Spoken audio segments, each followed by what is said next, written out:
Welcome to the Leo. రాష్ట్రం అప్పుల కుప్పగా మారిందని చెప్పి మనం అనేక సందర్భాల్లో మాట్లాడుకుంటూనే ఉన్నాం. జగన్మోహన్ రెడ్డి మాత్రం అబ్బాయి నేను అసలు అప్పులే తేలేదు, నేను అసలు రాష్ట్రానికి అప్పే చేయలేదు, మొత్తం ఆదాయం సృష్టించాను, మనం ఆకాశాన్ని అంటుకునే స్థాయిలో శరవేగంగా పరిగెట్టామని చెప్పి జగన్మోహన్ రెడ్డి చెప్తుంటాడు. ఆయన అప్పులు చేశాడా లేదా అనేది నిన్న కాకుండా బద్దలు కొట్టింది. 2022-23కు సంబంధించి ఈ ఆర్థిక సంవత్సరానికి సంబంధించి కాగు తన నివేదికనైతే అందజేయడం జరిగింది. అందులో కొన్ని సంచలన నిర్ణయాలు బయటపడ్డాయి. సాధారణంగా ఎవరైనా సరే అప్పు చేస్తారు, అప్పు చేయరని నేను అన్నాను. అయితే అప్పు అనేది దానికి ఒక లిమిట్ అంటూ ఉంటుంది. మనకు వచ్చే ఆదాయం ఎంత, మనకున్న అప్పు ఎంత అనే దాని మీద బేస్ చేసుకుని మనం అప్పు చేయాలా వద్దనేది ఉంటుంది. అయితే ఇది మీ పోటీ నా పోటీ వాళ్ళమైతే లెక్కలు వేసుకుంటాం. జగన్మోహన్ రెడ్డికి ఏం కర్మ? ఇప్పుడు ఆయన ముఖ్యమంత్రిగా ఉన్నా లేకపోయినా అది ఎవడైనా తీర్చాల్సింది, ఎప్పుడైనా తీర్చాల్సింది ఎవరు? రాష్ట్ర ప్రజలే కదా. ఈయన కాకపోతే ఇంకొకటి వస్తాడు, ఎవడొచ్చినా తీర్చాల్సింది రాష్ట్ర ప్రజలే. అది వాళ్ళ నెత్తి మీద భారం. ఇప్పుడు జగన్మోహన్ రెడ్డి చేసే అప్పు ఆయన జేబులో నుంచి కట్టడం ఎవరు కట్టాలి? రాష్ట్ర ప్రజలు కట్టాలి. అయితే జగన్మోహన్ రెడ్డి ఏడాదికి 365 రోజులు అని చెప్పి మనం మాట్లాడుకుంటాం. సాధారణంగా 10 రోజులు అప్పు చేయొచ్చు, 20 రోజులు అప్పు చేయొచ్చు, పోనీ నెల రోజులు అప్పు చేయొచ్చు ఏదైనా సందర్భంలో. కానీ జగన్మోహన్ రెడ్డి ఏం చేశాడో తెలుసా? 365 రోజుల్లో 341 రోజుల పాటు అప్పు చేస్తూనే ఉన్నాడు. మీరు నమ్మినా నమ్మకపోయినా ఇది నిజం. జగన్మోహన్ రెడ్డి రాష్ట్ర ప్రభుత్వంలో 341 రోజుల పాటు అప్పు చేస్తూనే ఉన్నాడు. మరి ఆదాయం ఎప్పుడు సృష్టించాడు? అదే కదా ఇక్కడ ప్రశ్న. ఇది నేను చెప్పలా, కాగు చెప్పింది. కంట్రోల్ అండ్ ఆడిటర్ జనరల్ చెప్పాడు. ఏమని? ఆంధ్రప్రదేశ్ ప్రభుత్వం ఏడాదిలో 341 రోజుల పాటు అప్పు చేస్తూనే ఉంది. జగన్మోహన్ రెడ్డి మరి ఆకాశాన్ని అంటే శరవేగంతో అభివృద్ధిలో దూసుకుపోతున్నాం అన్నాడు కదా, రాకెట్ లాగా దూసుకుపోతున్నాం అన్నాడు కదా.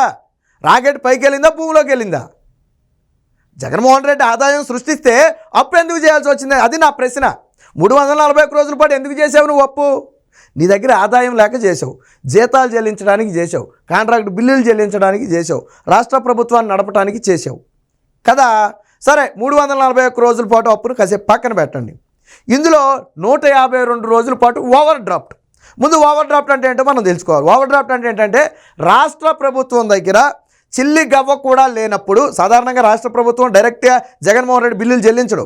ఎలా చెల్లిస్తారు అంటే రిజర్వ్ బ్యాంకు చెల్లిస్తుంది. రాష్ట్ర ప్రభుత్వం చెబితే రిజర్వ్ బ్యాంకు బిల్లులు చెల్లిస్తుంది ఎవరికైనా సరే. అప్పుడేంటి అంటే రాష్ట్ర ప్రభుత్వం డబ్బులు రిజర్వ్ బ్యాంక్ దగ్గర పెట్టుకుని వాళ్ళు ఎమ్మన్న వాళ్ళకల్లా తీసి రిజర్వ్ బ్యాంక్కి ఇస్తూ ఉంటుంది. అయితే మరి రాష్ట్ర ప్రభుత్వం దగ్గర ఆ నిధులు అయిపోతే, రిజర్వ్ బ్యాంకులో రాష్ట్ర ప్రభుత్వం నిధులు అయిపోతే, తప్పనిసరి పరిస్థితుల్లో బిల్లులు చెల్లించాల్సి వస్తే అప్పుడు రిజర్వ్ బ్యాంకును అడుగుతారు, మా డబ్బులు ఎలాగ అయిపోయినాయి కదా, ప్రస్తుతానికి మీరు చెల్లించండి, ఆ బిల్లు ఖచ్చితంగా చెల్లించాలి, మీరు చెల్లించండి, తిరిగి మేము మీకు ఇస్తాము అంటారు. దాన్నే ఓవర్ డ్రాఫ్ట్ అంటాం.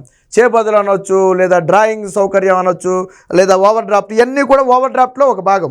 అప్పుడు ఏం చేస్తుందంటే మన డబ్బులు రిజర్వ్ బ్యాంకు దగ్గర లేకపోయినా రాష్ట్ర ప్రభుత్వం చెప్పింది కాబట్టి రిజర్వ్ బ్యాంకు ఎవరికైతే బిల్లులు చెల్లించమన్నారో వాళ్ళకే చెల్లిస్తుంది.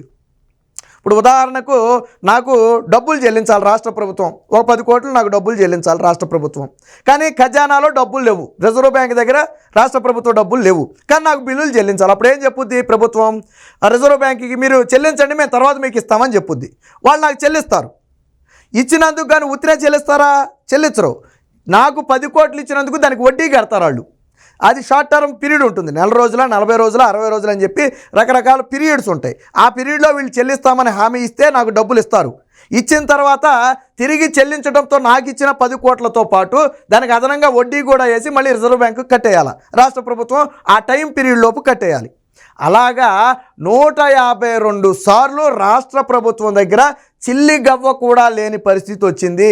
అప్పుడు ఓవర్ డ్రాఫ్ట్కి వెళ్ళారు. అంటే డబ్బులు లేకపోయినా కొన్ని చెల్లింపులు తప్పదు, చెల్లించాల్సి ఉంటాయి. ఆ చెల్లింపుల కోసం 152 సార్లు రిజర్వ్ బ్యాంక్ దగ్గర అప్పు తీసుకున్నారు. మీకు ఇప్పుడు ఇలా చెప్తే స్పష్టంగా అర్థమవుద్ది. రాష్ట్ర ప్రభుత్వం డబ్బులు లేకపోయినా 152 సార్లు రిజర్వ్ బ్యాంక్ దగ్గర అప్పు తీసుకున్నారు. తీసుకున్న అప్పు ఎంతో తెలిసేలాగా అక్షరాల 118,000 కోట్ల పైచిలుక. ఎస్, 118,000 కోట్ల పైచిలుకు అప్పు తీసుకుని మరి ఉత్తినే నేను చెప్పా కదా, ఇచ్చినందుకు వడ్డీ చెల్లించాలి. ఉత్తినే ఎవరాళ్ళు వడ్డీ ఎవరు మాత్రం ఉత్తినే ఇస్తారు? రిజర్వ్ బ్యాంక్ కూడా ఉత్తినే ఇవ్వదు, వడ్డీ చెల్లించాలా. ఎంత వడ్డీ చెల్లించారో తెలుసా? 149 కోట్ల రూపాయలు ఆ తీసుకున్న 118,000 కోట్లకు వడ్డీ రూపంలో చెల్లించారు రిజర్వ్ బ్యాంకుకి. ఇప్పుడు అర్థమైందా మీకు? 341 రోజులు అప్పు చేసినా కానీ 152 సార్లు రాష్ట్ర ఖజానాలో చిల్లిగవ్వలేని పరిస్థితి ఉంటే ఓవర్ డ్రాఫ్ట్కి వెళ్ళి డబ్బులు రిజర్వ్ బ్యాంక్ దగ్గర తీసుకుని అప్పుడు పబ్బం గడిపేసి తరువాత చెల్లించినప్పటికీ కూడా వడ్డీ వేసి చెల్లించారు. మరి నేను ఇక్కడ అడిగేది ఏంటంటే, గతంలో అసెంబ్లీలో మాట్లాడుతూ జగన్మోహన్ రెడ్డి మాట అన్నాడు, రాష్ట్ర ఆర్థిక వ్యవస్థకు వచ్చిన డోకా ఏమీ లేదు, ఏదన్నా కొద్ది గొప్ప ఉంటే చంద్రబాబు ఆరోగ్యానికి ఇబ్బందులు ఉండాలి కానీ రాష్ట్ర ఆర్థిక వ్యవస్థ బేషుగ్గా ఉందని చెప్పడం జరిగింది. మీరు అసెంబ్లీ సమావేశాల్లోనే చెప్పాడు, ఒక ఏడాది క్రితం అనుకుంటా. మరి ఇప్పుడు ఎందుకు 341 రోజుల పాటు అప్పు చేశాడు, ఎందుకు 152 రోజుల పాటు ఓవర్ డ్రాఫ్ట్ తీసుకున్నాడు? ఇప్పుడు అర్థమైందా? మన అంచనా ప్రకారం రమారమీన జగన్మోహన్ రెడ్డి 12 లక్షల కోట్లు అప్పు చేశాడు, కానీ వాళ్ళు 4 లక్షల కోట్లనే చెప్తారు. ఎందుకంటే 2 లక్షల కోట్ల రూపాయల కాంట్రాక్ట్ బిల్లులు చెప్పరు, దాదాపు 1 లక్ష కోట్ల రూపాయలు ఉన్నటువంటి ఏదైతే ఈ కార్పొరేషన్ల పేరుతో తెచ్చారో ఆ బిల్లులు చెప్పరు. అలాగే ఏదైతే ఇతర ప్రైవేట్ సెక్టర్ అంటే బ్యాంకుల నుంచి కాకుండా ఇతర సోర్సులో తెచ్చినటువంటి అప్పులు ఏవైతే ఉన్నాయో అవేవి కూడా చెప్పరు. వీళ్ళు ఏం చెప్తారు? కేవలం బ్యాంకుల నుంచి తెచ్చిన అప్పులు మాత్రమే చెబుతారు. మరి కాంట్రాక్టర్లు చెల్లించాల్సిన బిల్లులు కూడా అప్పే కదా. మరి అప్పుడు మన పౌర సరఫరాల శాఖలో తాకట్టు పెట్టి అప్పు తెచ్చారు, అలాగే మద్యాన్ని తాకట్టు పెట్టి అప్పు తెచ్చారు, మరి అలాగే ఇతర లోన్స్ రూపంలో అప్పు తెచ్చారు. మరి ఇవన్నీ కూడా దేని పరిధిలోకి వస్తాయి అంటే అప్పుల పరిధిలోకి వస్తాయి, కానీ అధికారిక లెక్కల్లో చూపించాడు జగన్మోహన్ రెడ్డి. కేవలం బ్యాంకు నుంచి తెచ్చినవి మాత్రమే చూపిస్తాడు. 12 లక్షల కోట్లు అప్పు చేస్తే 3 లక్షల కోట్లు నేను డీబీటీ ద్వారా పంచానని చెప్పి జగన్మోహన్ రెడ్డి చెప్తున్నాడు. డైరెక్ట్ బెనిఫిట్గా నేను పంచానని చెప్తున్నాడు. మరి 12 లక్షల కోట్లలో 3 లక్షల కోట్లు పోతే మిగతా 9 లక్షల కోట్లు ఇవి ఏం చేశావు? పోనీ ఉద్యోగులకు జీతాలు అంటావా? ఈ రాష్ట్ర ప్రభుత్వ ఆదాయం నుంచి ఇవ్వచ్చు. రాష్ట్ర ప్రభుత్వానికి కూడా ప్రతి ఏడాది బడ్జెట్ పెడుతున్నావు కదా, 1,50,000 కోట్లు అంటే 5 ఏళ్లలో ఇది ఒక 7.5 లక్షల కోట్లు బడ్జెటే ఉంది కదా మనది. పైగా 12 లక్షల కోట్ల అప్పు, దాదాపుగా 20 లక్షల కోట్ల రూపాయలు అంటే అసలు బడ్జెట్ల కంటే జగన్మోహన్ రెడ్డి తెచ్చిన అప్పు ఎక్కువ. 5 ఏళ్ల రాష్ట్ర బడ్జెట్ కంటే జగన్మోహన్ రెడ్డి తెచ్చిన అప్పే ఎక్కువ. మరి ఏం చేశాడు ఈ తెచ్చి ఈ అప్పు అంతా? పోనీ ఉపయోగపడే దాని మీద పెట్టాడంటే అది కూడా లేదు. దానికి సంబంధించి కూడా ఒక వార్త చూద్దాం. ఇది ఇక్కడ చూడండి, ఏడాదిలో 341 రోజులు అప్పుల్లోనే. ఇది నేను చెప్పట్లేదు, ఈనాడు చెప్పట్లేదు, ఆంధ్రజ్యోతి చెప్పట్లేదు, TV5 చెప్పట్లేదు, కాగు చెబుతుంది, కంట్రోల్ అండ్ ఆడిటర్ జనరల్. చాలామంది తెలియకపోవచ్చు, దేశంలో ఉన్నటువంటి అన్ని రాష్ట్రాలకు కేంద్ర ప్రభుత్వానికి కూడా అదొక నివేదికను తయారు చేసి కుండబద్దలు కొట్టినట్టుగా ఉన్నది ఉన్నట్టు మొహమ్మద్ చెప్పుద్ది. ఆ నివేదికలే దేనికైనా ప్రధాన ఆధారంగా భావిస్తారు. ప్రతిపక్షాలకి ఈ నివేదికలే పెద్ద ఆయుధంగా మారతాయి. సో ఇప్పుడు అదే కాగ్ ఏం చెప్పింది? ఏడాదిలో 341 రోజుల పాటు అప్పుల్లోనే ఉంటాడట. అప్పుల సంగతి కాసేపు పక్కన పెట్టు, 152 రోజుల పాటు ఓవర్ డ్రాఫ్ట్. చెప్పా కదా, రాష్ట్ర ప్రభుత్వం దగ్గర చిల్లిగవ్వ కూడా లేనప్పుడు రిజర్వ్ బ్యాంకుని రిక్వెస్ట్ చేసి బిల్లులు చెల్లింపు చేస్తారు, దాన్ని ఓవర్ డ్రాఫ్ట్ అంటాం. దానికి వడ్డీ కూడా చెల్లించాలి.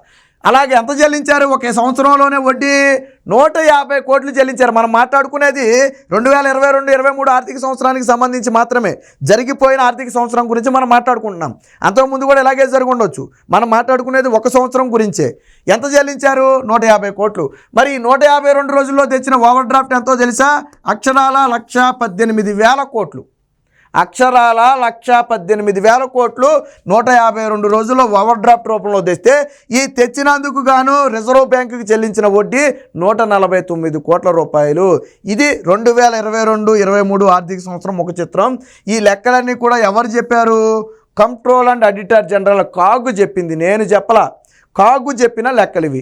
తెచ్చిన దాంట్లో కూడా ఇప్పుడు మొత్తంగా ఒక ఏడాదిలో అధికారిక లెక్కల ప్రకారం 68,000 కోట్ల రూపాయలు అప్పు తెస్తే అందులో 9,000 కోట్లు మాత్రమే ఉపయోగపడే వ్యయంగా చేశారు. అంటే ఇక్కడ వ్యయం అనేది 2 రకాలుగా ఉంటుంది. ఒకటి, తిరిగి వచ్చే వాటి మీద పెట్టడం, పునరుత్పాదక శక్తి ఉన్న వాటి మీద పెట్టడం, తిరిగి మనకి రెవెన్యూ రూపంలో తిరిగి కొంచెం కొంచెం ఇస్తూ ఉంటుంది. కొన్ని ఏంటంటే పెట్టిన తర్వాత తిరిగి రావు, అవి ఏ రూపంలోనూ మనకి తిరిగి రావు.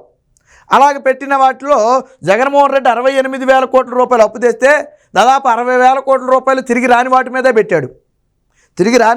పెట్టాడు. ఇప్పుడు ఫర్ ఎగ్జాంపుల్ అమరావతి ఉండండి, అమరావతికి ఇప్పుడు పెట్టుబడి పెడితే తిరిగి తర్వాత అది రెవెన్యూ ఇస్తుంది. హైదరాబాద్కి ఇప్పుడు పెట్టుబడి పెడితే అప్పుడు పెడితే ఇప్పుడు రెవెన్యూ ఇవ్వట్లా. అలాగే అమరావతికి పెట్టుబడి పెడితే ఇస్తుంది. అలాగే ఏదైనా ఒక ఫ్యాక్టరీ నిర్మించామనుకో అది కొంచెం కొంచెంగా మనకి రెవెన్యూ ఇస్తుంది. ఒక ప్రాజెక్ట్ నిర్మించామనుకో అది కూడా రైతులు పంట పండితే దాని ద్వారా కొంత బెనిఫిట్ వస్తుంది. సో ఇలాగా పునరుత్పాదక శక్తి ఉన్న వాటి మీద పెడితే ఎక్కువ ప్రయోజనం ఉంటుంది, రాష్ట్రం అభివృద్ధి చెందడానికి అవకాశం ఉంటుంది. మనం రూపాయి తెస్తే కనీసం 60 పైసలు పునరుత్పాదక శక్తి మీద పెట్టాలి, 40 పైసలు రాని వాటి మీద పెట్టవచ్చు. ఎందుకంటే ఇప్పుడు సంక్షేమ పథకాలు ఉన్నాయి కాదని మనం అనం, వాటికి కూడా చెల్లించాలా. కానీ 68,000 కోట్లు 60,000 కోట్లు నువ్వు రాని దానికే పెడితే రాష్ట్రం ఏమవుద్ది? పెట్టుకుంటూ పోతే అప్పులే అయిపోతాయి తప్ప తిరిగి వచ్చే వాటి మీద పెడితే మొదటి ఏడాదిలో పెడితే కనీసం 5 ఏళ్ల తర్వాత అయినా ఇవి రెవెన్యూ ఇస్తాయి మనకి. అలాగా ఇప్పుడు అందుకనే అమరావతి అతిపెద్ద నగరంగా ఎందుకు చెప్పుకుంటున్నామంటే అది రేపొద్దున మనకి రెవెన్యూ సోర్స్. తెలంగాణ గుండెకాయ ఏంటి? హైదరాబాద్ నుంచి వచ్చే రెవెన్యూయే కదా మొత్తం, దాని నుంచి వచ్చేదే కదా ట్యాక్సుల రూపంలో రాష్ట్ర ప్రభుత్వానికి గుండెకాయ అక్కడ. అలాగే రేపు అమరావతి అవుద్ది. కానీ జగన్మోహన్ రెడ్డి అలాంటి వాటి మీద పెట్టలేదు. రుషికొండ మీద బిల్డింగ్ కట్టుకోవడానికో లేకపోతే వచ్చినవి మొత్తం కూడా తాడేపల్లి ఖజానాకు పంపడానికో లేదా పథకాల రూపంలోనో ఇలా ఇచ్చాడు తప్ప ఎక్కడా కూడా పునరుత్పాదక శక్తి ఉన్న వాటి మీద పెట్టలేదు. ఇకపోతే ఇక్కడ 1,18,039 కోట్ల రూపాయలు ఇందులో తెచ్చిందే, అందులో 57,000 కోట్ల రూపాయలు ఓవర్ డ్రాఫ్ట్ రూపంలో తెచ్చారు. అంతేకాదు ఆర్థిక సంవత్సరంలో శాసనసభ ఆమోదం లేకుండా 4,027 కోట్ల రూపాయలు అదనపు చెల్లింపులు చేశారన్నారు. మరి ఇది ఎవరికి చేశారనేది తేలాలి. రాష్ట్ర శాసనసభ ఆమోదం లేకుండా రూపాయి కూడా చెల్లించడం కుదరదు ఖజానా నుంచి. కానీ 4,027 కోట్ల రూపాయలకు లెక్కపత్రాలు లేవు. గతంలో కూడా కాగు 2020-21 లేదా 21-22 సంవత్సరానికి సంబంధించి దాదాపుగా 40,000 కోట్ల రూపాయలకు లెక్కపత్రాలు లేవని చెప్పి గతంలో కాగు విమర్శించింది. దానికి బొగ్గనేదో దొంగ లెక్కలు చెప్పుకుని వచ్చాడు. కాగుకి నీతులు చెప్పే పరిస్థితి ఎవరి దగ్గర ఉండదు, దొంగ లెక్కలు చెప్పాడు. ఇప్పుడు కూడా 4,000 కోట్లకు సంబంధించి లెక్కపత్రాలు లేవు. మరి 4,000 కోట్లు ఎటుపోయాయి? అది 4 రూపాయలు కాదు, 4 కోట్లు కాదు, 4,000 కోట్ల రూపాయలు ఈరోజు లెక్కపత్రాలు లేవు, శాసనసభ ఆమోదం లేదు. మరి శాసనసభ ఆమోదం లేకుండా అంత పెద్ద మొత్తంలో ఎలా చెల్లించారు? ఇప్పుడు చిన్న చితక ఏదైనా అంటే కొన్ని రాకపోవచ్చు, బట్ 4,000 కోట్లు రాకపోవడం అంటే ఆషామాషి వ్యవహారం కాదు. లెక్కలు లేవంటే దాన్ని ఎవరికి ఎందులోనూ కనపడవు, అవి ఖర్చుల రూపంలో వెళ్ళిపోతాయి తప్ప దేనికి వెళ్ళింది అనేది లెక్కపత్రం ఉండదు, ఒక బిల్లు ఉండదు. ఈ విధంగా 4,000 కోట్లు ఖర్చు పెట్టారని చెప్పి కాగ్ అయితే తేల్చి చెప్పింది. మొత్తంగా రాష్ట్ర ప్రభుత్వం అయితే అప్పులు కుప్పగా మారింది.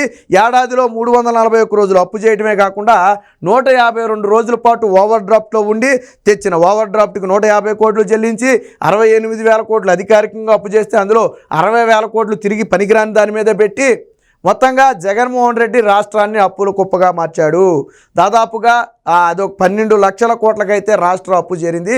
ఏది ఏమైనా ఈరోజు కాగు చెప్పిన సంచలన నిజాలతో రాష్ట్ర అప్పు పరిస్థితి ఏ స్థాయిలో ఉందో మనకు అర్థమవుతుంది.